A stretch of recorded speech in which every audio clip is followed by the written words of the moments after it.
Et vous connaissez le principe, monsieur, vous pouvez regarder devant vous, je vous pose des questions. Vous répondez que par oui ou par non. Lucas, c'était sûrement particulier pour vous de jouer à Marseille, ville où vous êtes né. C'était votre première fois au Vélodrome. Est-ce que vous avez été impressionné par l'ambiance au Vel?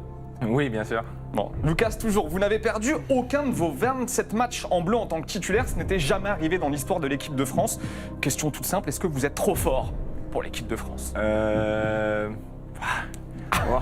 On va dire oui, mais c'est pas moi, c'est grâce à l'équipe parce que vraiment j'ai eu de la chance de tomber dans une super équipe.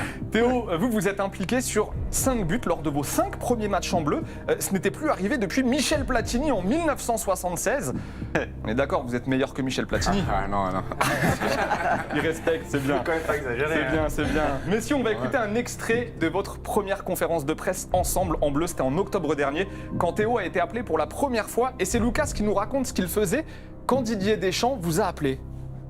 Bah, moi, ce jeudi-là, j'avais libre, alors du coup, j'étais à la pêche. J'étais à la pêche. Voilà, chacun ses priorités. Théo, rassurez-nous, vous étiez pas à la chasse quand Lucas il a été appelé pour la première fois en bleu. Non, j'étais pas à la chasse. Lucas, selon vous, l'équipe de France est-elle la meilleure équipe du monde aujourd'hui? Oui. Théo, vous qui jouez avec Olivier Giroud en club et en sélection, est-ce que vous pensez qu'il va battre le record de buts de Thierry Henry en bleu? Oui. Lucas, vous êtes leader avec le Bayern. Théo, vous êtes leader avec Milan. Vous allez être champion cette saison, rassurez-nous. J'espère. Moi, oui, bien sûr. Ah voilà, il y en a un qui va plus franchement. Bon, question pour vous deux à présent, mais ce n'est pas moi qui la pose, non. Quelqu'un m'a dit j'ai une question pour les gars. Écoutez. Salut les garçons, c'est maman. Est-ce que vous aimeriez jouer dans le même club un jour?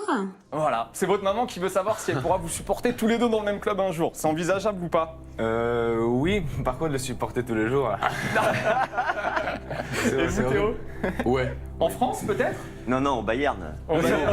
Théo, il faut qu'il aille au Bayern. Au Milan. Il peut venir. Non, que dans ce sens. Allez, un dernier mot Lucas, cette il peut fois-ci. pas partir du Bayern. Un dernier mot, c'est votre grand-père qui nous avait dit ça juste après la Ligue des Nations. Écoutez. Le rêve maintenant, ce serait de les voir ensemble à la Coupe du Monde. Ils y seront. Je veux pas rêver, mais ils y seront. Bon, on est d'accord, vous y serez tous les deux, messieurs? Ah, j'espère. Hein. On est j'espère là pour aussi. ça. Bon, et dernière petite chose, ce matin je parlais avec Bichente et il m'a dit, bon, s'ils sont aussi forts tous les deux aujourd'hui, c'est sûrement parce qu'ils regardaient des cassettes de moi quand j'étais petit. Juste qu'on soit clair, c'est vrai ou pas cette histoire? Bien sûr que oui, Vicente. Tout le temps. Merci les gars.